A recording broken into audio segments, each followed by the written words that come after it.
we are going on the men's side, the ATP Cincinnati.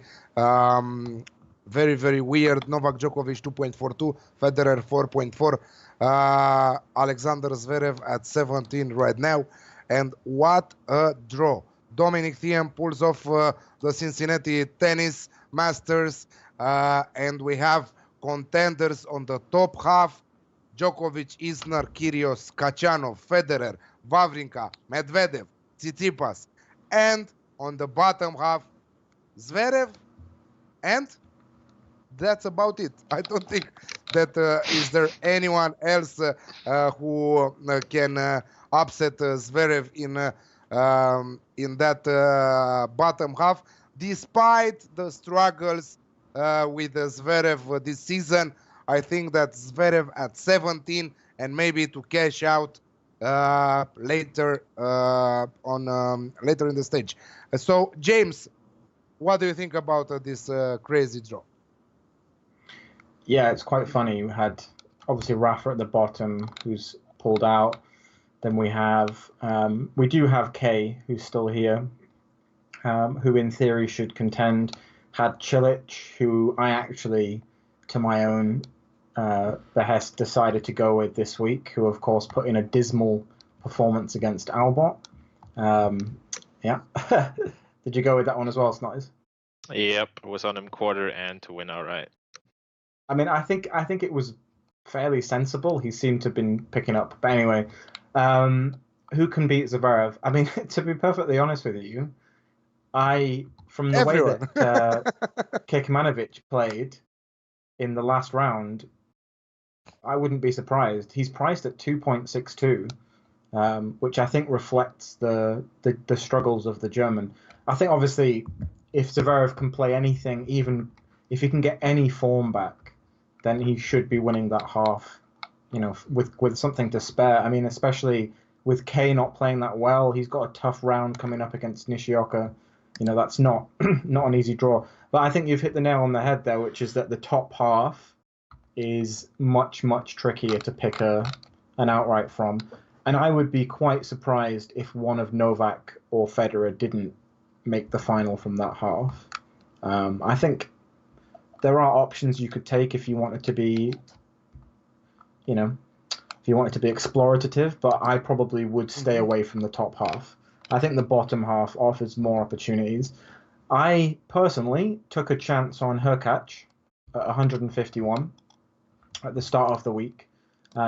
He'll be playing his match tonight, so if he wins that, the price will come down quite a bit. But if he loses it, you'll have saved yourself some money. And I think the other one that makes some sense to me is Opelka, who of course is now in a match that's been interrupted with Coric. They're in a deciding set. So again, if those two manage to get through their match, one or both of them, I would expect them to be a decent shout in this half.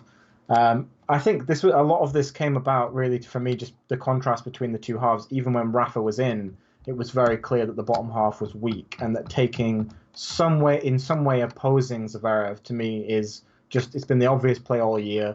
And again, I can't really see why he's 17 for this one. It feels too short for me. He hasn't been at an elite level at all for a while. Roberto is the other obvious option. So you were expecting more, right? Around 25? Yeah, I mean, I think it's tricky because the pricing for the tournaments, one of the things that I tend to oppose is the long-term bias for outrights.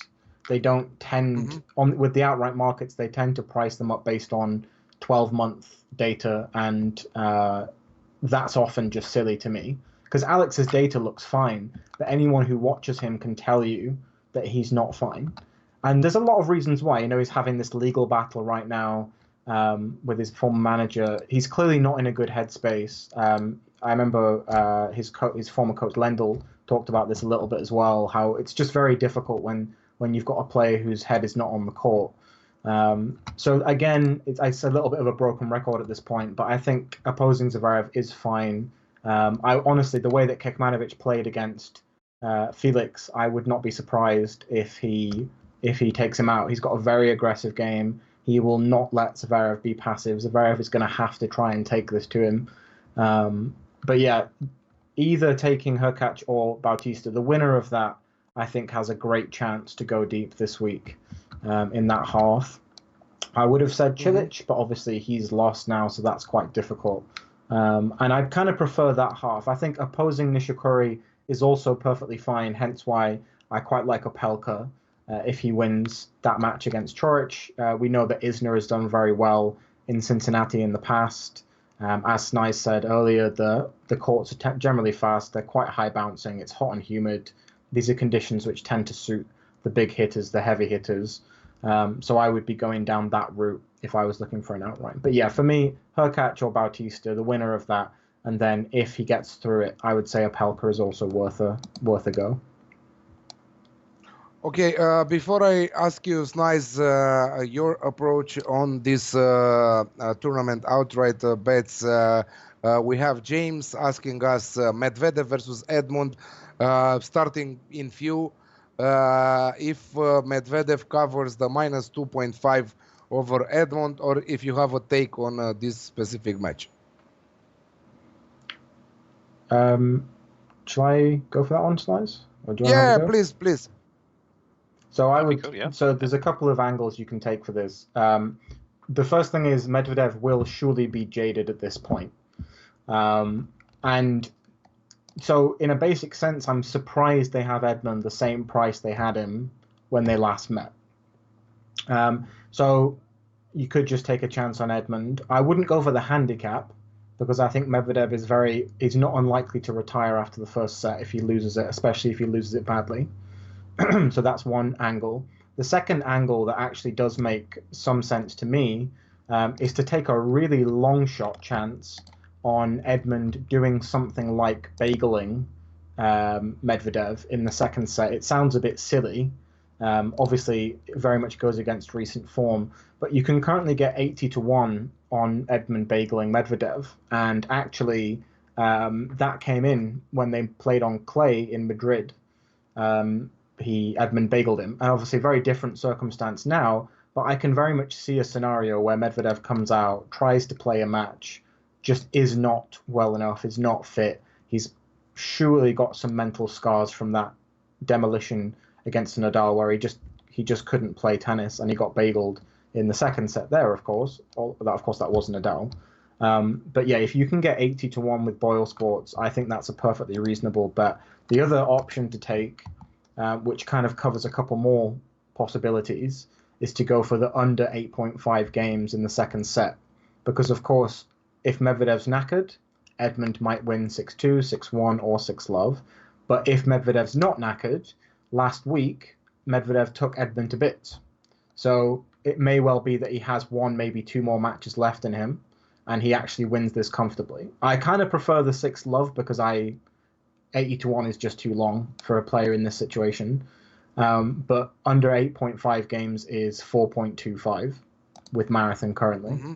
So that's another option that I like. So I either think backing Edmund or one of those two does make some sense to me. It does make sense because after two lost finals in a row in 2 weeks, two great tournaments, Rogers Cup and Washington, I think that his mental problems will affect him right now because, of course, you are devastated when you are losing 2 straight finals. And yeah, probably he might retire or at 2.55 Edmund going for the underdog there looks good. How about you, Snize? Do you have any opinion about this match?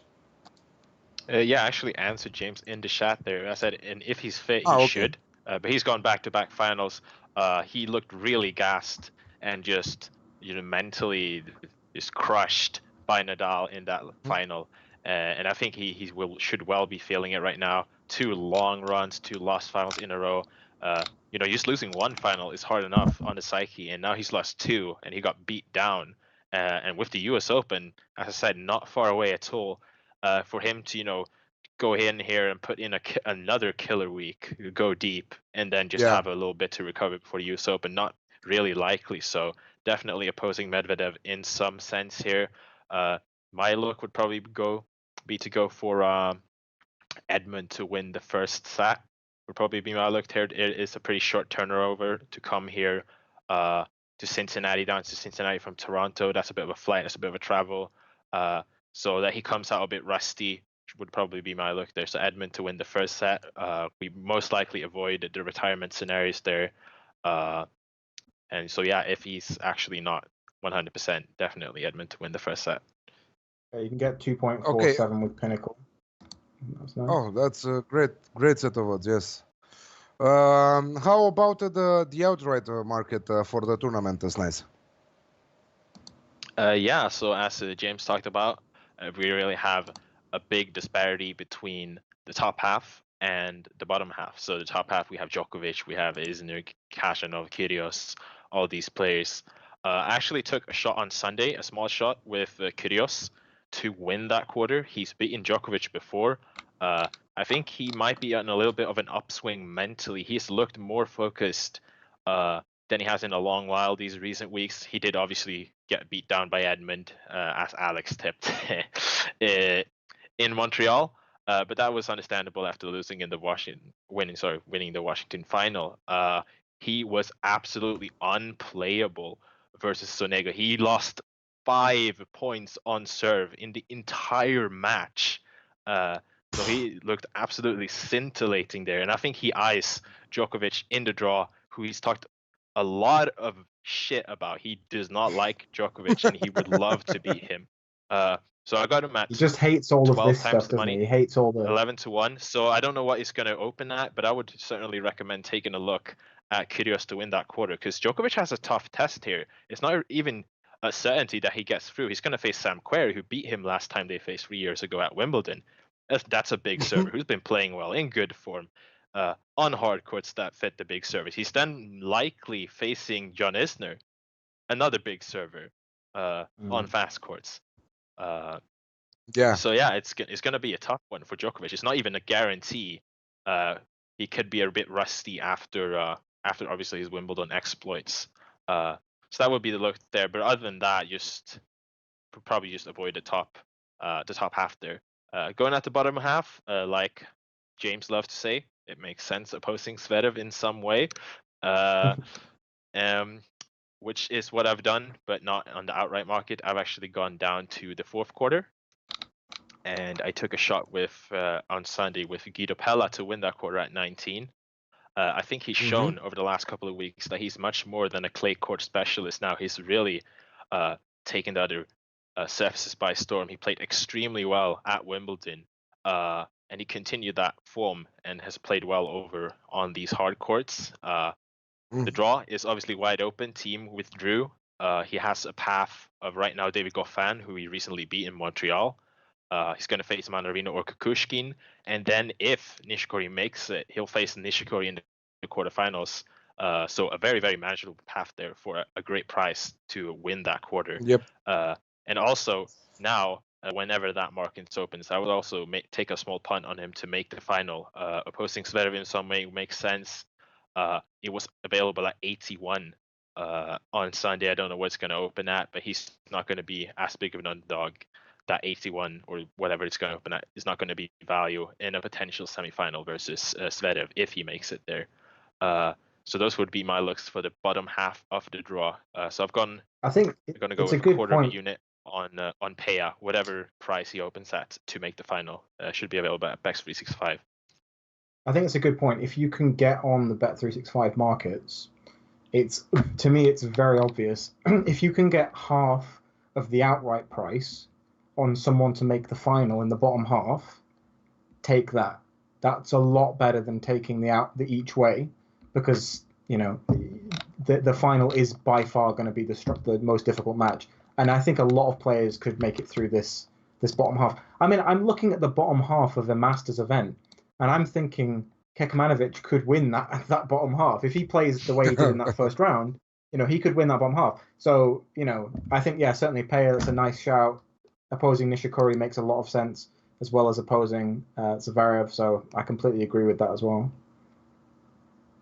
Okay, let's go match by match or our top tips from this competition. The ones that we already know and we already have odds for. James, please give us your top tips for the ATP part. Okay, so there's two things I like here. The first one, unfortunately, has come in a little bit since it opened. I'll see what it is exactly now, which is the first set tiebreak in Kyrgios Khachanov. Now, as Snize said, Kyrgios served incredibly well yesterday. That was quite a annoying match for me because we had the first set tiebreak at 3-1, and it got to 5-all, and then Sonego went love 40 down. So that's not great. But I imagine even if Kyrgios is playing well, that it's quite likely Khachanov can hold his own from the baseline. I don't want to jinx myself because Khachanov really, he has had some dreadful sets recently, but he's a tall guy. He's a monster if you see him live. Very big guy, huge serve, very heavy hitting. At least in theory, he really bigger should than be Del beating... Potro. Bigger than Del Potro. I mean, yeah. Honestly, have you seen him live, Khachanov? No, no. I was scared of him. I mean, the guy, his wingspan is insane, and obviously he's very tall. Anyway, so in theory, at least, he should be holding his own from the back of the court, and he's got a huge serve. So I quite like the first set tiebreak was 3.4 when it opened with Bet365, which was an absolute steal. Whereas now it's 3, which I think is still long. I would have had that at 2.5. So I think that's still long, but a little bit trickier. So that's the first thing on that match. You could probably also... Oh, yeah, no. So the overline is 23.5, which tends to tell you that they're expecting a very tight match. And I'm not a huge fan of that. But yeah, I think the first set tiebreak at 3 is a very solid bet in that match. I would expect that to come in about 40%. And then the second one for me was to take a chance on Nishioka doing something against his compatriot, Nishikori. So the thing with this matchup for me, it's tricky. I'm sure that Nishioka will be very much in awe of Nishikori, at least as a younger player. He will have surely really looked up to him. And you sometimes see in situations like that, we saw it at Wimbledon with Berrettini and Federer, that a player who all of a sudden just can't play tennis against the other player. So that's a small worry. But I quite like 3 sets in this one. I don't have the exact stats in front of me, but Nishikori has been very good for opposing recently on the hard courts away from the slams. But he's also been good in particular for the over-sets bets.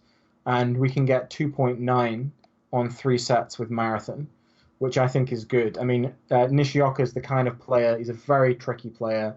He hasn't got the best record of beating the top 10, the top 20, although from what I've seen, it's only a matter of time. He had a massive injury issue a few years ago where he did his knee in. And I think that's probably been something that he's had to fight his way back into. But he's been playing really well recently. And if you look at his playing style, it's not that dissimilar to Nishikori. They're both aggressive baseliners. Exactly. Nishioka's got a little bit more variation. He hits the ball a bit loopier. He'll probably try and throw Nishikori off. But yeah, I would definitely expect him to be able to take a set in that match. So I think 3 sets at 2.9 would be my play. Yeah, that's good. Yeah, you are not taking him to beat Nishikori, but you are taking him to force a third set from his compatriot there. Great value bets there. Snize, take it over.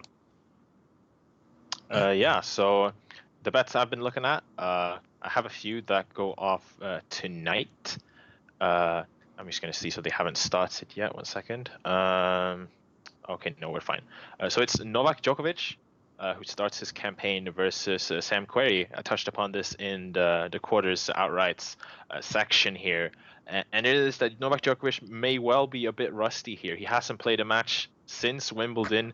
He's going to be switching from the grass to the hard courts. Obviously, he won the title here, but it can sometimes take a little time for Djokovic to get going in tournaments. That's not something that's too unusual. Querrey played obviously excellently over the grass swing, coming back from an abdominal injury, played well at Wimbledon, and did manage to come through head-to-head in a big serving matchup in straight sets. The handicap line here is very, very high. We can get Querrey at plus 4.5 games at even money, which I think is a bit of a steal. Querrey obviously has a humongous serve. Djokovic will struggle to break that serve, even though he's the best returner in the game on these fast hard courts. I think that tie breaks are a probability in this matchup, and Djokovic would have to win by a break if he starts serving first in both sets in order to cover this 4.5 line. So I've gone ahead and played Querrey plus that handicap to keep it close for at least 2 sets there. And also we have another matchup tonight with Pablo Carreño Busta, who faces off against John Isner, and the big serving tree from America. He hasn't really been playing that well after his foot injury sustained earlier this spring. He's looked a bit off his game. Usually this part of the season, it's the Americans' hunting ground. He usually breaks people like sticks here, even though he literally cannot break people otherwise. Serves bombs at 140, 240 kilometers per hour. But it hasn't really been that great. He's struggled a bit. He obviously won Newport, but that's one of the weakest fields on the ATP Tour. He's been pushed a lot in his matches, so I haven't really been impressed. He should have Obviously, lost to Lajovic first round night. as well. He should have probably lost last night in his matchup there. And he actually lost the set versus Lajovic 6-1 the second set, and really had to fight to get through that matchup in 3 sets. And he faces a similar type of player here. He faces Pablo Carreño Busta, a fighter, a great baseliner, who has played well here. He's come through qualifying and already won 3 straight matches. So I think this will be a bit of a test here. Isner clearly isn't at top form yet. I don't think he should be regarded as a decently warm favorite as he is now. I think that Carreño Busta could well take this match. And so I've gone ahead and played the over 24.5 games here. I think that obviously, since Isner, tie breaks are almost inevitable. And I think it's very likely that we also see 3 sets here. So I've gone with the over there at 1.83 at Bet365. Moving on to tomorrow, I have 2 plays that I like to look at. One of them we've talked a bit about is opposing Zverev in some way. I already wrote this up on an article, and it's been out for most of the day, so the price has come down considerably. But if you can take a shot at Miomir Kekmanovic to win outright versus Zverev, that might be a way to go. But I went ahead and bet the 3.5 games handicap there, and I got it at 1.77 when it opened, but I think it's down to 150 somehow. Just giving a shot there. But the real bet I've gone for here is Nick Kyrgios to win at 1.70. This is, in Alex language, a 2-unit banker. I've gone full stakes here. I'm very convinced with what I saw of Nick Kyrgios yesterday. As I said earlier, he looked absolutely scintillating. And when he is on his game, he's among the very best in the world, as we saw in Acapulco, where he beat 3 top 10 players in Nadal, Isner, and Zverev to win the title. As we saw now in Washington, where he beat 2 top 10 players in Khachanov and Medvedev to win the title. And yeah, he's back here again after a bit of a layover in Montreal, and he looked great yesterday. Khachanov is a player who struggled most of the year with equipment changes with his play. He looked very unimpressive where he was dismantled by Medvedev in Montreal. Wasn't impressed with his performance at all. The pair haven't actually faced before, but right now Nick is playing focused tennis. He's certainly eyeing Djokovic in the draw. And on current form, I'm definitely going to have to take a side and go with Nick Kyrgios here. I think that when he's serving this well, there will be very, very small windows for Khachanov to do anything on return. And Nick has shown great grit and determination and poise during the key points. He played a lot of really close tie breaks en route to that Washington. He was down, I think he was down 2 mini breaks or something versus Medvedev in the first set in that tiebreak. He was down 4-1, found a way to come back through that. So I think right now with Kyrgios playing really great tennis, he's one of the best players in the world. Khachanov isn't quite at that level at the moment, so Kyrgios for the win here.